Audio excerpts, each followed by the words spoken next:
there's no point just in sustaining bliss. Let's suppose that you were able every night to dream any dream you wanted to dream. And that you could, for example, have the power within one night to dream 75 years of time, or any length of time you wanted to have. And you would naturally, as you began on this adventure of dreams, you would fulfill all your wishes.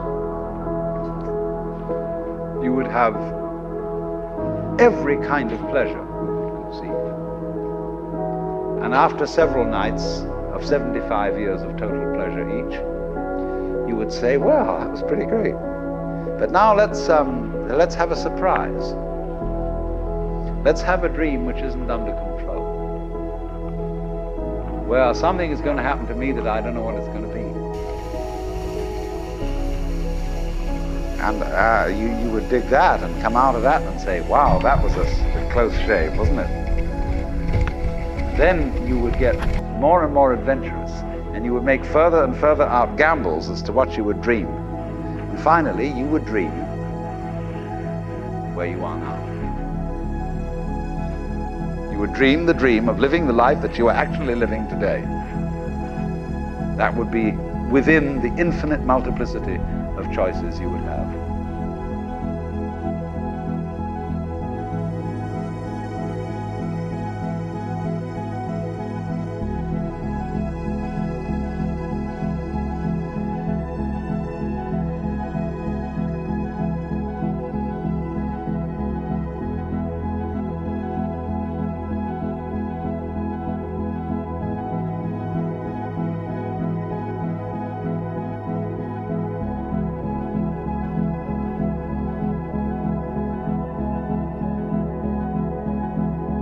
Play life on the supposition that you're a helpless little puppet got involved, or if you play it on the supposition that it's a frightful, serious risk and that we really ought to do something about it and so on, it's a drag.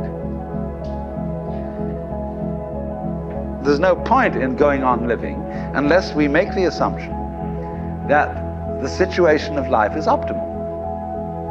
That really and truly we are all in the state of total bliss and delight.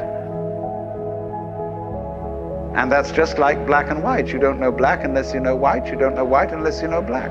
It's simply fundamental.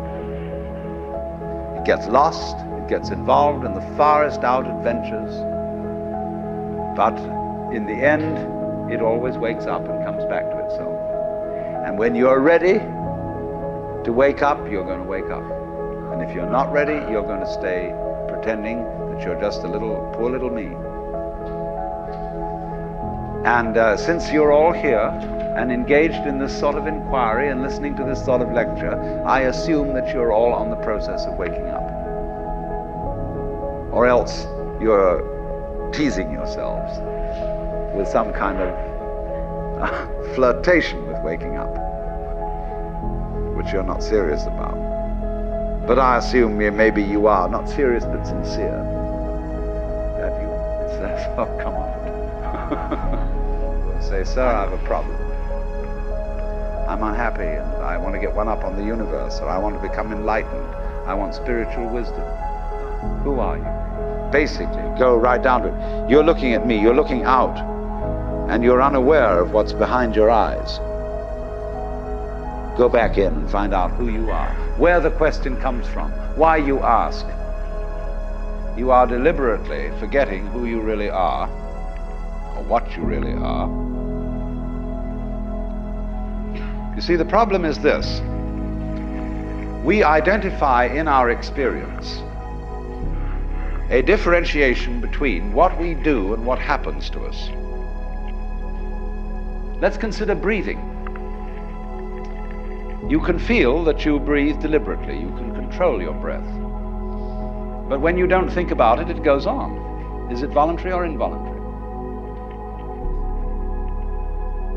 And so we come to have a very arbitrary definition of self. That much of my activity which I feel I do. And that then doesn't include breathing most of the time. It doesn't include the heartbeats In other words, that the so-called involuntary circulation of your blood is one continuous process with the stars shining. If you find out that it's you who circulates your blood, you will at the same moment find out that you are shining the sun. Because your physical organism is one continuous process with everything else that's going on. Just as the waves are continuous with the ocean, your body is continuous with the total energy system of the cosmos. And it's all you. Only you're playing the game that you're only this bit of it.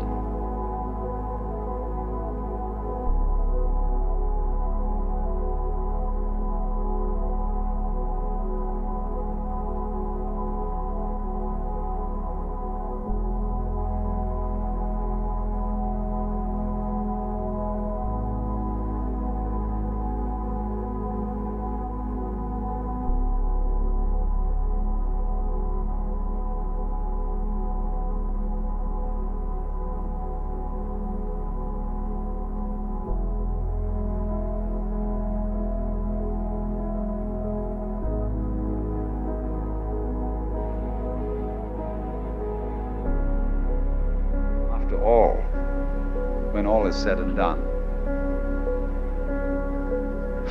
I am that I am, which is the name of God.